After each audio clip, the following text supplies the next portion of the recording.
Reports in Holland are stating that Spurs are around €5 million short of the compensation fee that Feyenoord want to let Arne Slot leave. Reports are stating that Manchester United are set to make an offer for Harry Kane, and Ledley King has stated it is not Daniel Levy's fault that Spurs have lost cup finals, and the criticism is unfair.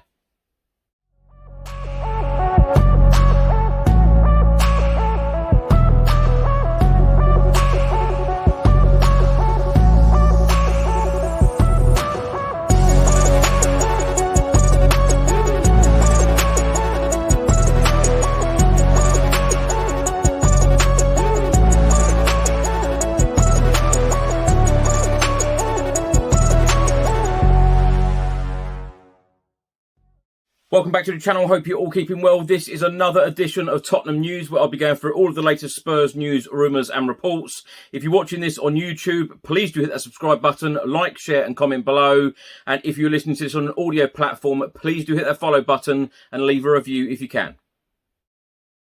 So let's start by talking about the Arne Slot situation. Of course, he is the current Feyenoord boss. Many reports, and of course, Italian journalist and transfer expert Fabrizio Romano has stated that Spurs admire Arne Slot, and his agent was talking to Feyenoord today in order to find out what Spurs needed to do for him to leave for the Premier League club. Now, reports in Holland today have stated that Spurs are currently around €5 million, the equivalent of around £4.4 million, short of the compensation fee that the Dutch club want to let Arne Slot leave this summer for Tottenham Hotspur. The reports in Holland are stating that Arne Slot wants to become the new Tottenham Hotspur boss, but there is still a gap of €5 million to bridge. A report has just been published by the Daily Mail, and they are stating that Manchester United set to make an early bid for Harry Kane as Erik ten Hag's side look to secure a deal for Tottenham striker and avoid a transfer saga. Also reported by the Guardian newspaper, Manchester United are eager to sign a striker and believe that bringing in Harry Kane could transform them into title contenders. Harry Kane has 1 year remaining on his current deal at Tottenham, and United are aware that Daniel Levy is a tough negotiator. However, United feel that making an early offer for the 29-year-old could prevent a transfer saga from occurring. On Wednesday, England boss Gareth Southgate named his squad ahead of the two Euro 2024 qualifiers against Malta and North Macedonia. Harry Kane is included in the squad, but there is no place this time for goalkeeper Fraser Forster and defender Eric Dyer. Oliver Skipp and Jed Spence have been invited to join an England under-21 training camp ahead of this summer's Euro Championships. Linking up with the young Lions at St George's Park, the duo will spend 4 days with their teammates as they continue to prepare for the tournament in Romania that will be played across the months of June and July. The final squad for the Euros will be confirmed on Wednesday, the 14th of June. Tottenham Hotspur legend and club ambassador Ledley King has been talking on the Cammy and Ben's Proper Football podcast all about Chairman Daniel Levy, and he's come out and said, it's important for me to say that I think he gets a bit of tough criticism at times. When I first joined the club, we were a mid-table team. Over the years, we've kind of bridged that gap. We've kind of tried to be a team that's trying to compete and win things. We've come close. We haven't been able to do it, but that is not the chairman's fault that we've lost the finals or why we haven't won a trophy. Ledley King then went on to say, I think if we're looking at the spending, we are probably up there in the top 4 or 5. So probably the recruitment has maybe been an issue in terms of players that we've brought in over the years, probably not hitting the ground running. Ledley King was then asked if Daniel Levy is not responsible for the deals that the club get over the line and ultimately didn't work out. And he said, yeah, people have a job, I suppose, to bring in certain players. And I don't think it's a talent issue with the players. But if it doesn't work out and they don't perform, then that is tough. And you know, you're again then searching to kind of bridge that gap again, where you're trying to be a team that's from the top 4 or 5 to a team that's competing. And until we get this right in terms of bringing in the next phase of players to help us do that, then it's going to be tough. So that is where we are at the moment. Now, my thoughts on these stories in this episode. Now, reports in Holland today are stating that Spurs are around €5 million short of the compensation fee that Feyenoord want to let Arne Slot leave the Dutch club. Of course, he has just won the Dutch league with Feyenoord, and I have absolutely no doubt that Arne Slot wants to explore the possibility of coming to the Premier League. His representative, his agent, met with Feyenoord today to discuss his contract and the possible departure from Feyenoord to possibly come to the Premier League to Tottenham. Now, if Spurs are €5 million away in the compensation fee, I've absolutely, no doubt that this is a typical business move. You put an offer in. It gets rejected and then you negotiate. If Spurs really want Arne Slot and they really want their man, then I have absolutely no doubt they will go back with an increased offer. Apparently, Arne Slot does have a release clause that can be activated, but only in the summer of 2024. So Spurs do need to come up with a compensation package that Feyenoord will be happy with. Which seems probably the wrong words to use because Feyenoord are not happy. They want Arne Slot to stay at the football club. They've just qualified for the Champions League. He's just won the Dutch title with them. They're extremely happy with their manager. The last thing that they want is someone like Tottenham coming along and nicking their manager and nicking their coaching staff, his assistants and coaches. They certainly don't want that. So they are trying to do everything in their power at the moment to keep him there. However, Arne Slot's head is probably turned because when a club like Tottenham Hotspur, regardless of what people think or say, stadium, training facilities, the likes of Harry Kane at the football club, it is a great proposal. And I've absolutely no doubt that Arne Slot will be seriously thinking about the move to Tottenham. And of course, once a manager or a head coach gets it in their head that they want the move, then they will put pressure on the club. And then that will, of course, cause a couple of arguments, no doubt. But I'm sure a lot more information will come from this meeting in the next hours or even tomorrow on Thursday.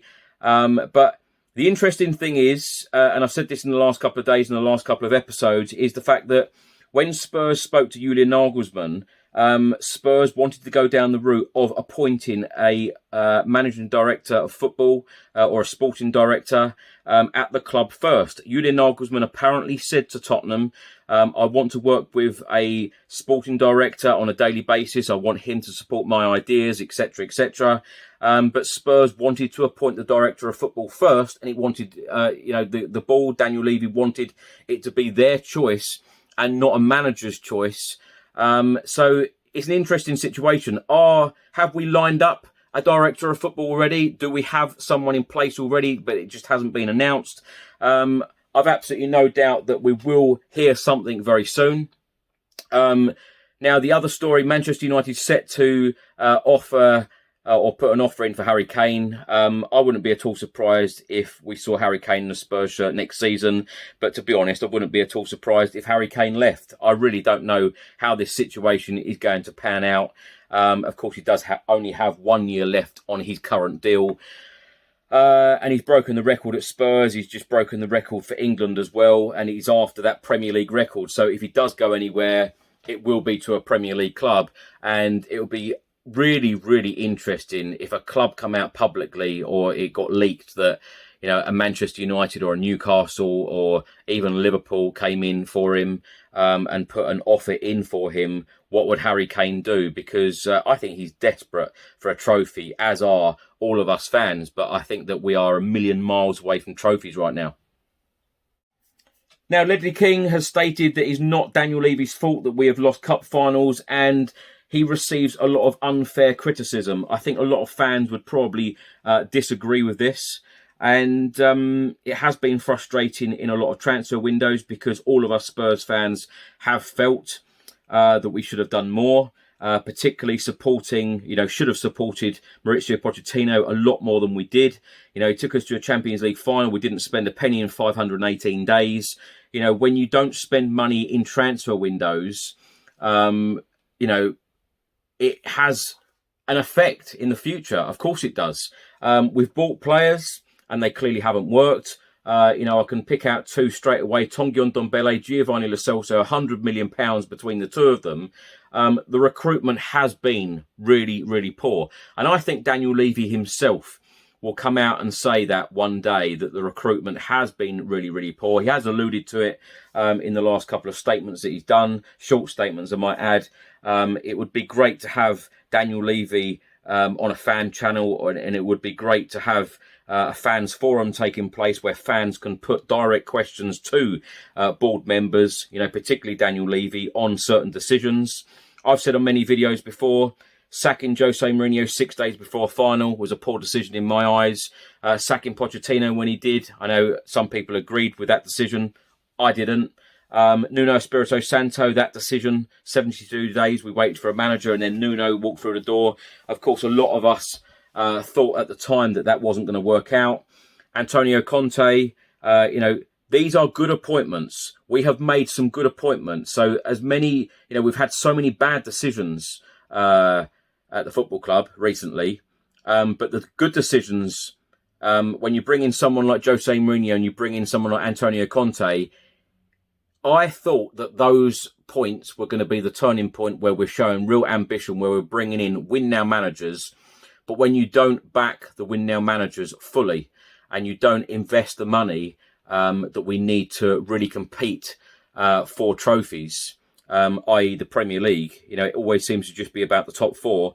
I want to see, as a Spurs fan, that we are competing for the best trophies possible. I know some people will say, and the board will no doubt say, yeah, but we got to a Champions League final in 2019.